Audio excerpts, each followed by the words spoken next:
Hello. Hi everyone. तो स्वागत आप सभी का। आज हम इतिहास में अपनी श्रृंखला आगे बढ़ाएंगे और इतिहास में हम आगे आज देखेंगे जैन धर्म के बारे में।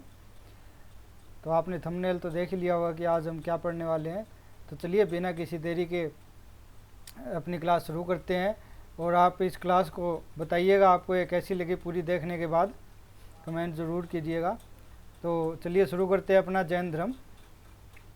तो जैन धर्म में हम क्या कुछ पढ़ेंगे, चलिए सबसे पहले रूपरेखा एक तैयार कर लेते हैं।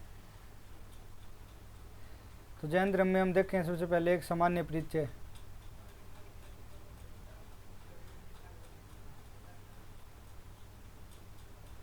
सामान्य परिचय के बाद हम पढ़ेंगे महावीर स्वामी।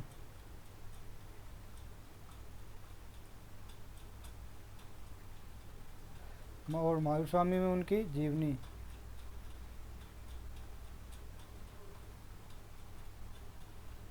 फिर हम पढ़ेंगे एक टॉपिक है जैन धर्म की शिक्षा एवं उपदेश।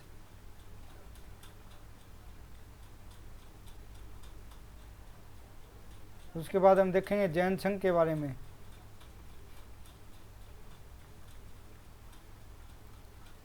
उसके बाद हम पढ़ेंगे जैन संगीति या सम्मेलन। उसके बाद बढ़ेंगे हम प्रचार प्रसार।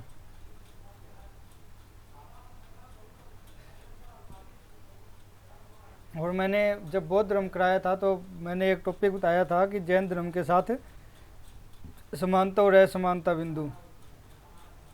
ये टॉपिक हमने बौद्ध धर्म के साथ नहीं किया था, तो यहाँ पर करेंगे हम, क्योंकि कंपैरिजन हम तभी कर सकते हैं जब हमने दोनों टॉपिक पढ़े हो।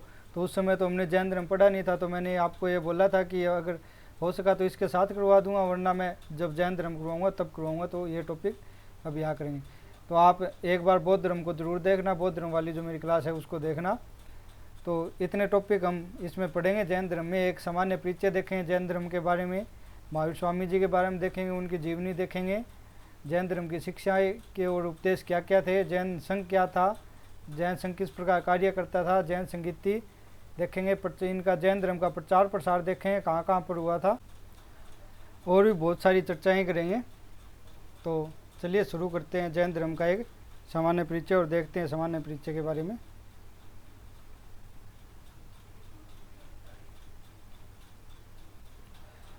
तो जैन धर्म है वो बेसिकली जिन शब्द से बना है। जिन एक शब्द है जिसका अर्थ होता है विजय। तो जैन धर्म जिन शब्द से निकला है जिसका अर्थ विजय होता है। जो अपने राग द्वेष मन विकार आदि पे विजय प्राप्त कर ले वो जिन कहलाता है। जिसने अपने इंद्रियों पर, अपनी मोह माया पर, अपने विकारों पर, अपने दुखों पर जिसने विजय प्राप्त कर ली वो जिन कहलाएगा, वो जिन कहलाता है। जिनकी उपाधि अंतिम तीर्थंकर की थी। तो जिन अंतिम तीर्थंकर कौन थे? अंतिम तीर्थंकर थे महावीर स्वामी। तो उनकी उपाधि थी जिनकी। महत्वपूर्ण है कि महात्मा बुद्ध भी स्वयं को जिन कहा करते थे। तो यह भी याद रखना कि महात्मा बुद्ध ने भी स्वयं को जिन कहा था। जैन साधुओं को यति कहते हैं। और जो जैन साधु होते हैं, जैसे कि हमने बौद्ध धर्म में देखा था कि जो बौद्ध भिक्षु या भिक्षुणी कहलाते हैं, उपासक और उपासिका कहलाते हैं, जो बौद्ध संघ के अनुयायी होते हैं। उसी प्रकार जैन संघ के जो अनुयायी होते हैं, जैन साधु होते हैं, वो यति कहलाते हैं, उनको यति कहा जाता है। जैन धर्म के संस्थापक कौन थे? ऋषभदेव।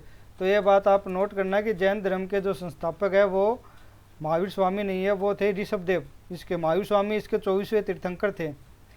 ऋषभदेव ने जैन धर्म की स्थापना की। इसके बाद एक तीर्थंकर आते गए। इस तरह से कुल 24 तीर्थंकर आए थे जैन धर्म में और अंतिम थे।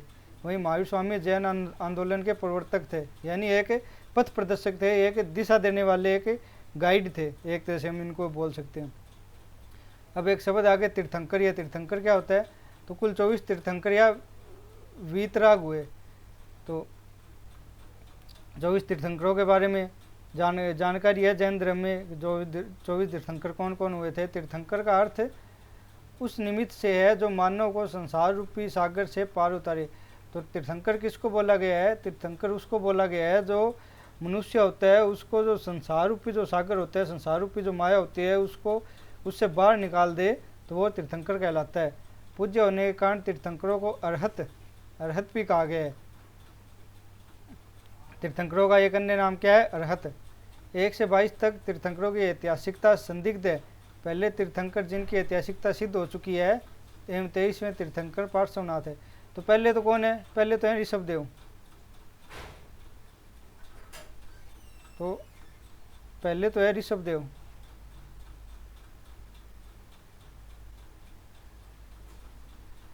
तेईस में कौन है? पार्श्वनाथ।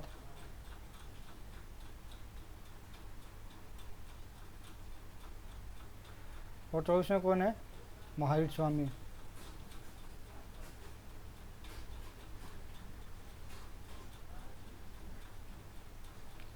तो इनकी तो ऐतिहासिकता है वो सिद्ध हो चुकी है कि ये एक ऐतिहासिक पुरुष है, लेकिन बाकी जो बच गए तीर्थंकर उनके बारे में अभी तक कोई साक्ष्य प्राप्त नहीं है। उनको सिर्फ आध्यात्मिक रूप से हम जान सकते हैं, उनके कोई लिखित साक्ष्य प्राप्त नहीं हुए है कि ये भी तीर्थंकर थे, व्यक्ति विद्यमान थे। चलिए देखते हैं ऋषभदेव जी के बारे में। इनका अन्य नाम आदिदेव भी है, इन्हें केसरियानाथ जी भी कहते हैं। इनके बारे में कुछ देखते हैं। इनका जन्म अयोध्या में हुआ था। ऋग्वेद में पहला वर्णन अयोध्या के शासक रूप में मिलता है। तो इनका सबसे पहला वर्णन कहाँ मिलता है ऋग्वेद में और किस रूप में मिलता है? ये अयोध्या के शासक थे। यजुर्वेद में ऋषभदेव को धर्म प्रवर्तकों में सबसे श्रेष्ठ कहा गया है। तो उस समय के जो भी धर्म शास्त्री थे, जो भी धर्म को उपासक थे, जो भी धर्म के जो हम बोल सकते हैं कि ठेकेदार थे, उनमें सबसे महान किसको बोला गया है? सबसे महान बोला गया है ऋषभदेव को। अथर्ववेद एवं गोपत ब्राह्मण में वर्णित स्वयं भूकश्यप में इन्हीं का तादात्म्य लगाया गया है। तो अथर्ववेद गोपत ब्राह्मण में स्वयं भूकश्यप नाम के एक व्यक्ति है जिनको क्या बोला गया है? जिनको ऋषभदेव से अनुमान लगाया है कि ये और कोई नहीं ऋषभदेव थे। भगवत गीता में इनका उल्लेख है। ऐसा कहा गया है कि ऋषभदेव के जन्म के समय भारत असभ्य था, अतः यहाँ के लोगों को सभ्यता का प्रथम पाठ ऋषभदेव ने ही पढ़ाया था। तो भगवत गीता में भी इनका नाम है कि जब इनका जन्म हुआ था उस समय भारत एक बर्बर और असभ्य देश था। भरत एवं बाहुबली जिनको गोमतेश्वरी बोलते हैं, इनके पुत्र थे। तो भरत या बाहुबली इनके पुत्र बोला गया इनको, ऋषभदेव को। अपने पुत्र भरत की राजपाट सौंप सन्यासी हो गए। इनका प्रतीक वृषभ या बैल है। तो इनका प्रतीक याद रखना, इनका प्रतीक है बैल।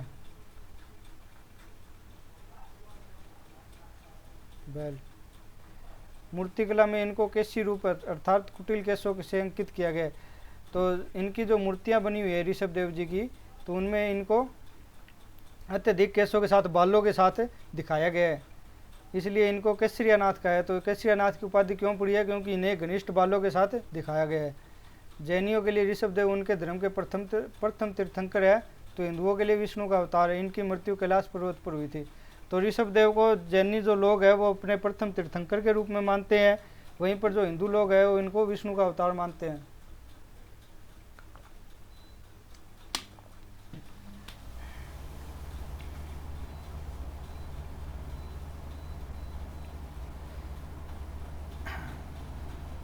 अब एक इनके बाद जो दूसरे जो तीर्थंकर हुए थे वो थे अजीतनाथ। तो अजीतनाथ के भी बारे में थोड़ा बहुत जान लेते हैं, क्या पता किसी क्वेश्चन में आ जाए। तो ये दूसरे तीर्थंकर थे और इनका जन्म भी अयोध्या में हुआ था। तो ऋषभदेव जी जो थे उनका जन्म भी अयोध्या में और इनका जन्म भी अयोध्या में हुआ था। यजुर्वेद में इनका उल्लेख मिलता है। जैनियों के 10वें तीर्थंकर शीतलनाथ हुए। तो कुछ तीर्थंकरों के बारे में और दिया गया है। 10वें शीतलनाथ हुए। 13वें तीर्थंकर विमलदेव हुए जिनका प्रतीक वरा है। 13वें का प्रतीक चिन्ह क्या है? वरा यानी सुअर। 16वें तीर्थंकर शांतिनाथ हुए जिनका प्रतीक मृग यानी एक हिरण है। 19वें तीर्थंकर मल्लीनाथ हुए जिनका प्रतीक कलश है। और मल्लीनाथ के ऊपर जैन धर्म में एक विवाद है। जैन धर्म में विवाद है मल्लीनाथ के ऊपर। श्वेतांबर की मान्यता है कि मल्लीनाथ महिला थी, वहीं दिगंबर की मान्यता है कि महिला कभी भी तीर्थंकर नहीं हो सकती, तो ये अवश्य ही पुरुष रहे होंगे। तो श्वेतांबर और जो दिगंबर है, ये आगे मैं पढ़ाऊंगा ये क्या चीज़ है। ये जैन धर्म के दो उप संप्रदाय, इनके बारे में डिटेल से मैं आगे बताऊंगा। तो इनकी मान्यता अलग अलग मान्यता है। श्वेतांबर तो बोलते हैं कि मल्लीनाथ एक महिला है, लेकिन दिगंबर बोलते हैं कि महिला कभी तीर्थंकर नहीं हो सकती, तो ये अवश्य ही पुरुष रहे होंगे। 21वें तीर्थंकर थे नेमिनाथ। इनको मिथिला के राजा जनक का पूर्वज बताया गया है। जो मिथिला के राजा थे जनक, उनका पूर्वज थे नेमिनाथ। जैन धर्म में निष्काम एवं अनासक्ति भाव इन्होंने ही जोड़ा। तो जैन धर्म में दो शब्द है, एक तो है निष्काम और एक है अनासक्ति भाव। तो इनको किसने जोड़ा था? 21वें तीर्थंकर नेमिनाथ ने। नेमी या अरष्टी नेमी 22वें तीर्थंकर थे। महाभारत में वर्णित है कि यादव वंशी वासुदेव कृष्ण के चचेरे भाई थे। तो जैन धर्म के जो 22वें तीर्थंकर थे नेमी या अरष्टी नेमी, उनको जो वासुदेव कृष्ण भगवान है उनका चचेरा भाई बोला गया है। गिरनार पर्वत पर जाकर इन्होंने तपस्या की। अरष्टनेमी का प्रतीक शंख है। अहिंसा को धार्मिक वृत्ति का मूल मानकर उसे सैद्धांतिक रूप से नेमिनाथ की देन। तो आप इन कुछ तीर्थंकरों को याद रखना। पहले तो ऋषभदेव हुए, इनके बाद कुछ ये इंपॉर्टेंट है जिनको मैं एक बार फिर से बताता हूँ आपको। जिसमें दूसरे हुए थे अजीतनाथ, जिनका यजुर्वेद में उल्लेख मिलता है। 10वें हुए थे शीतलनाथ, 13वें हुए थे विमलनाथ, 16वें थे शांतिनाथ और 19वें थे मल्लीनाथ। मल्लीनाथ के बारे में विवाद है श्वेतांबर और दिगंबरों के बीच में। तो श्वेतांबर कहते हैं कि ये महिला थी, लेकिन दिगंबर कहते हैं कि ये पुरुष थे। 21वें थे नेमिनाथ, ये राजा जनक के पूर्वज माने जाते हैं। और जो 22वें थे वो नेमी या अरष्टी नेमी, जिनको भगवान श्री कृष्ण का चचेरा भाई बोला गया है। और गिरनार पर्वत पर जाकर इन्होंने तपस्या की थी। अरष्टी नेमी का प्रतीक चिन्ह क्या है? शंख है।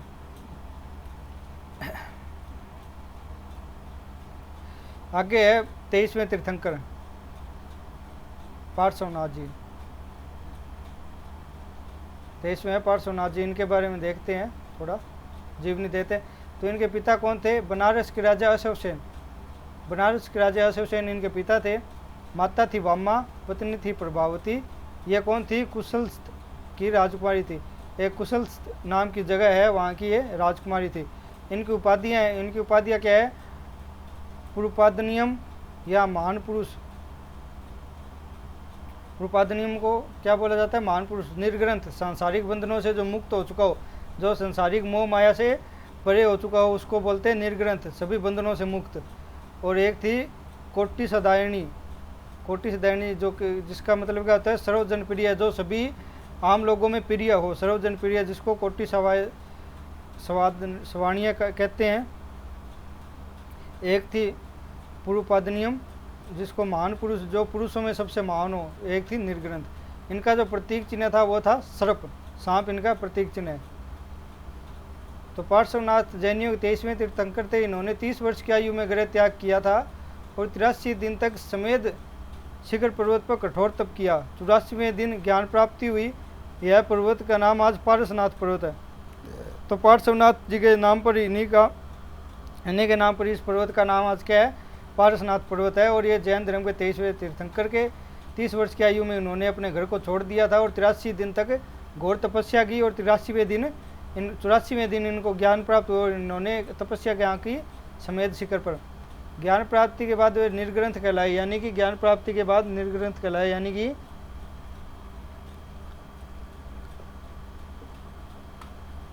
वो सभी प्रकार के मोह माया से मुक्त हो चुके थे, बंधनों से मुक्त हो चुके थे और उनके अनुयायी निर्ग्रंथी कहलाए। पार्श्वनाथ के सर्वप्रथम अनुयायी इनकी माँ वामा और पत्नी प्रभावती थी। तो इनके पहले अनुयायी कौन बने थे? तो इनकी माई बनी थी और दूसरी इनकी पत्नी प्रभावती। इसके बाद इनके अनुयायी गांगेय, कालसवेशीय, पुष्पचूला आदि हुए। बाद में गांगेय, कालसवेशीय महावीर से शास्त्रार्थ में हारने के बाद उनके शिष्य बन गए। पुष्पचूला पार्श्वनाथ के भिक्षुणी संघ की अध्यक्ष थी। तो याद रखना थोड़ा सा पार्श्वनाथ जी के बारे में कि 23वें तीर्थंकर थे। 23 वर्ष की आयु में इन्होंने गृह त्याग कर दिया। 83 दिन तक इन्होंने कठोर तप किया। 84वें दिन ज्ञान की प्राप्ति हुई और जिस पर्वत पर इनको ज्ञान की प्राप्ति हुई आज उसको पार्श्वनाथ पर्वत कहते हैं। तो सर्वप्रथम इनके अनुयायी तो इनकी माँ और इनकी पत्नी प्रभावती बनी। माँ थी वामा थी और इनके अनुयायी गांगेय, कालसवेशीय और पुष्पचूला थे। पार्श्वनाथ के सिद्धांत को चतुर्याम या 4 प्रतिज्ञाओं या चौजाम कहते हैं। तो पार्श्वनाथ जी ने तो सिद्धांत दिया था, उसको चतुर्याम कहा जाता है। चतुर्याम, इन्होंने 4 नियम प्रतिपादित किए थे। 4 नियम, 4 नियमों की वजह से इनको चतुर्याम कहते हैं। इसमें अपरिग्रह, संपत्ति ग्रहण नहीं करना, पहला तो इसमें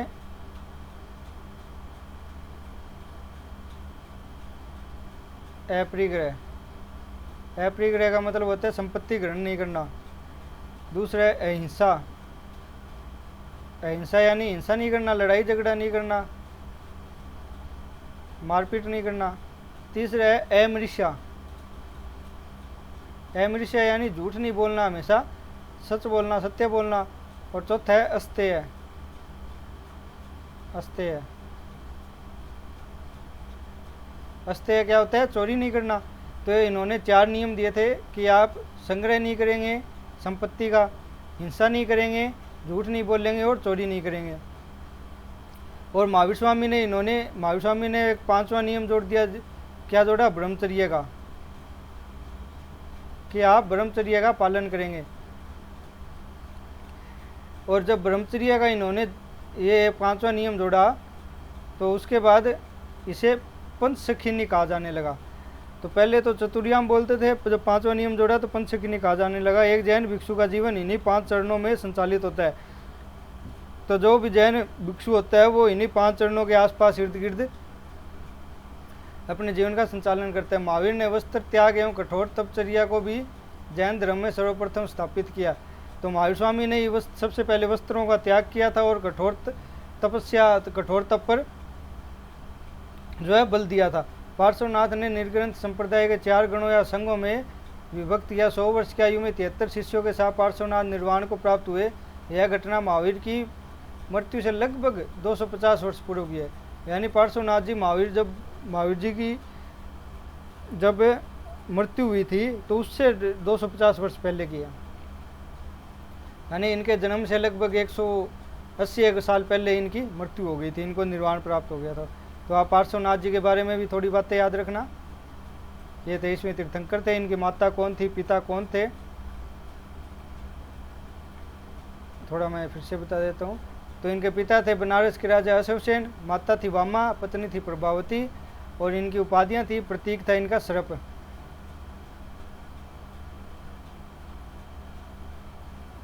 तेईसवें तीर्थंकर थे। 30 वर्ष की आयु में गृह त्याग कर दिया। 83 दिन तक समेध पर्वत पर कठोर तप किया। 84वें दिन ज्ञान प्राप्त हुआ। आज इस पर्वत का नाम क्या है? पारसनाथ। ज्ञान प्राप्ति के बाद वे निर्ग्रंथ कहलाए। इनकी सर्वप्रथम अनुयायी इनकी माँ वामा और पत्नी प्रभावती थी। इसके बाद इनके कई अनुयायी हुए जिनके नाम आप याद रखना। पार्श्वनाथ ने 4 नियमों का प्रतिपादन किया जिनको चतुर्याम बोलते हैं। वो 4 नियम कौन थे? अपरिग्रह, अहिंसा, अमृषा और अस्तेय। अपरिग्रह संपत्ति का संग्रह नहीं करना, अहिंसा हिंसा नहीं करना, मारपीट नहीं करना, अमृषा झूठ नहीं बोलना और अस्तेय चोरी नहीं करना। महावीर स्वामी ने इसमें 5वां एक सिद्धांत जोड़ा। वो कौन सा था? वो था ब्रह्मचर्य। ब्रह्मचर्य जुड़ने के बाद ये पंचसखिनी कहलाया। एक जैन भिक्षु का जो जीवन है वो इसी के इर्द गिर्द चलता रहता है।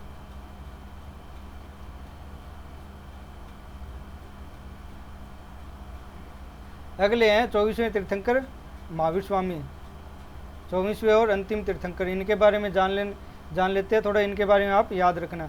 तो इनका जन्म है वो 599 ईसा पूर्व बैसाड़ के निकट कुंडग्राम में हुआ था। कुंडग्राम का आधुनिक नाम वासुकुंड है।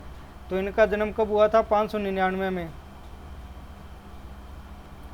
599 एडी बीसी, सॉरी 599 बीसी में। बीसी और एडी को मैंने आपको पहले भी बताया था, 2-3 बार बता चुका हूँ। तो ये आप इसको याद रखना कि बीसी क्या है और एडी क्या है। 599 ईसा पूर्व में हुआ था। कहाँ पे हुआ था? वैशाली में। वैशाली में कहाँ? वैशाली के कुंडग्राम नाम की जगह है, वहाँ पे हुआ था। इनके पिता थे वो ज्ञात्रक जाति के थे। इनकी जाति थी वो ज्ञात्रक थी। गोत्र कौन सा था? कश्यप था। वंश कौन सा था? इक्ष्वाकु था। और इनका प्रतीक चिन्ह क्या है? इनका प्रतीक चिन्ह है सिंह। तो इनका जन्म 599 में, जाति ज्ञात्रक, गोत्र कश्यप, वंश इक्ष्वाकु और प्रतीक इनका शेर या सिंह। इनके माता पिता के बारे में थोड़ा जान लेते हैं। इनके जो संबंधित व्यक्ति थे उनके बारे में। तो इनके पिता थे सिद्धार्थ, श्रेयस एवं यायांश में इनके अन्य नाम है। तो इनको सिद्धार्थ के अन्य नाम क्या है? श्रेयस या सांस। सिद्धार्थ ज्ञात्र क्षत्रियों के संघ के प्रधान थे। यह संघ वज्जी संघ के 8 गणराज्यों में एक था। तो वज्जी संघ में प्रमुख कुल 8 गणराज्य थे। उन 8 गणराज्यों में से एक गणराज्य ये था जिनके प्रधान महावीर स्वामी के पिता थे। इनकी माता कौन थी? इनकी माता थी त्रिशला। इनको प्रिय कारिणी या विदेह दत्ता भी कहा जाता है। यह बिंबिसार के ससुर और लिच्छवी नरेश चेटक की बहन थी। तो एक क्वेश्चन बहुत बार पूछा गया है कि जो महावीर स्वामी की माता थी वो किसकी बहन थी? तो ये याद रखना, बिंबिसार के ससुर और लिच्छवी नरेश चेटक की बहन थी। तो इसको आप चेंज करके दे सकते हैं कि इनकी पुत्री थी, इनकी बुआ थी, या कुछ भी रिश्तेदारी में कुछ भी लगा सकते हैं। तो ये आप याद करना है, और बार बार 2-3 बार यूपीएससी में पूछ भी लिया गया है इसको। और महावीर के बचपन का नाम क्या था? वर्धमान।